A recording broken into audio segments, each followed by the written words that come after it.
Hero finance company ஓனரையும் மேனேஜரையும் கூப்பிட்டு எவ்வளவு நகை பணம் திருடி போனதா சொன்னீங்கன்னு கேக்குறாங்க. அதுக்கு பினான்ஸ் கம்பெனி ஓனர் 150 சவரன் நகையும் 50 லட்சம் பணம் ஒன்னு சொல்றாங்க. ஹீரோக்கு இவங்க மேல சந்தேகம் இருந்திருக்கும். அதனால அதே மாதிரி ஒரு லாக்கரை ரெடி பண்ணி டம்மியா நகையும் பணமும் ரெடி பண்ணி வச்சிருப்பாரு. எங்களால இது எல்லாத்தையும் இந்த லாக்கர் உள்ள வைக்க முடியல, நீங்க ட்ரை பண்ணி பாருங்கன்னு சொல்ல ஓனரும் மேனேஜரும் திருன்னு முழிக்கிறாங்க. உண்மையை சொல்லுங்கன்னு ஹீரோ மிரட்ட அப்பதான் ஓனர் உண்மையை சொல்றாரு. இன்சூரன்ஸ்க்காக அதிகமா பண நகை திருடு போனதா போய் சொல்லி இருப்பாரு. கடைசியில ஒரு வழியா ஹீரோ போலீஸும் எல்லா முடிச்சையும் கொஞ்சம் கொஞ்சமா அவுக்குறாரு.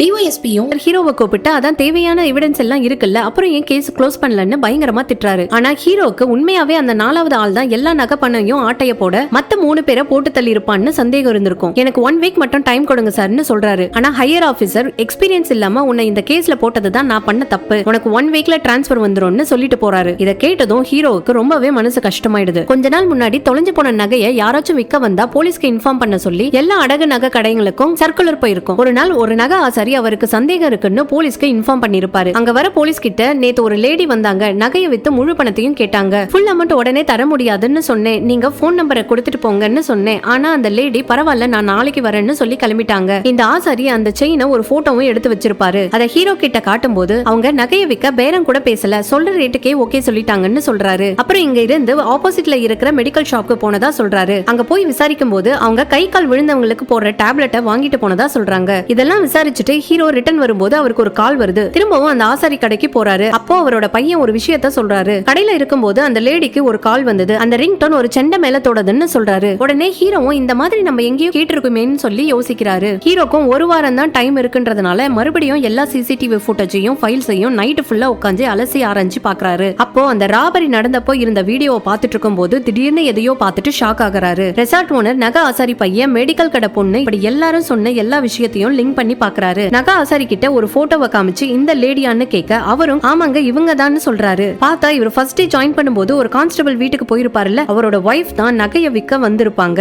அந்த ரிங்டோனையும் அவங்க வீட்டுல தான் அவர் கேட்டிருப்பாரு.